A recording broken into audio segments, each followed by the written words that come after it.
And amid the global slowdown brought about by the ongoing trade tensions between the U.S. and China, Finance Secretary Sonny Dominguez remains confident that the government can hit its 6 to 7% growth target for the country.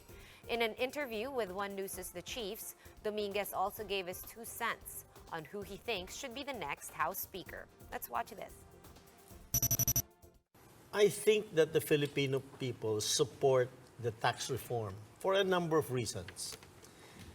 Number one, it is a fair measure.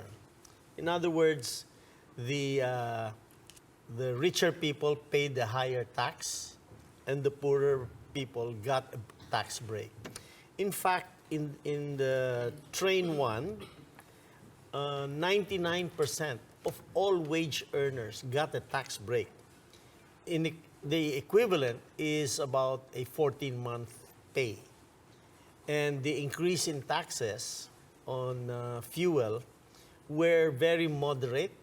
And actually, fuel taxes hits the richest 10% of the country because it's they that have the cars.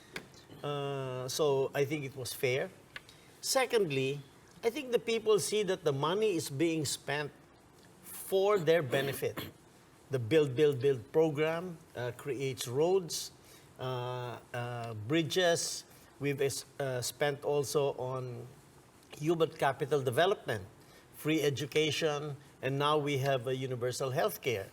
And number 3, I think they see that the money is not stolen. Sir, there was no political fallout, as we saw from your tax reform package. But our targets are not on track this year.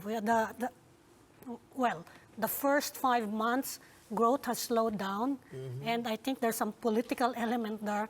What are we going to do about it to catch up? This year, because precisely of the trade war, everybody is slowing down. So we have to expect that little bit of a slowdown. However, because we are spending a lot on our build, we are still very confident that our economy will grow between 6 and 7%, and hopefully even over that in these coming years. My main job is raising the funds, so let's talk about raising funds. Yes. How is the Bureau of Customs doing? Actually, from the point of view of meeting and exceeding their targets, very well. They have a target this year of close to 60 billion pesos a month, and they have been meeting it. And I would say they've done a good job from that point of view. How about from the point of view of corruption? On the point of view of corruption, I believe that there is much to be improved, okay?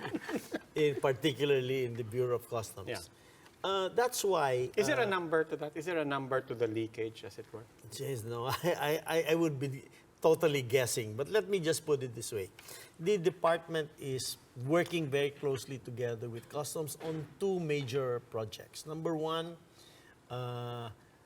automating the processes to eliminate people contact, face-to-face contact. Okay, we are well on our way to getting that done, and we also want to do this automation as also to help trade going on. Okay? And we are working together with the ASEAN on these things.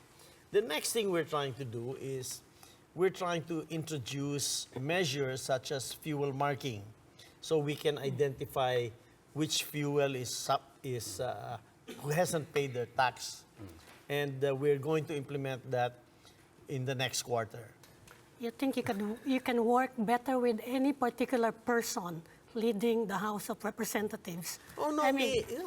As I told the president, I will work with anybody as long as I can, until I can no longer work with them. Okay. Of course, I asked this because your name has come up, supposedly backing Alan Peter Cayetano along with Mark Villar, DPWH Secretary. Is there any truth to that? Absolutely not. In fact, Lito Atienza is an old friend of mine, and I was really saying, wow, Lito must be losing it. because actually, and this is the honest truth, okay? When I was asked my opinion by the president, I told him, number 1, I will not tell you any names, okay?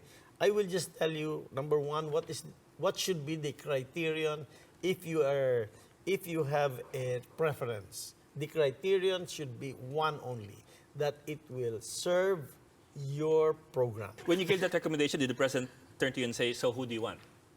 Yes, He asked you who you suggest. yes. And And I said I will not name anybody.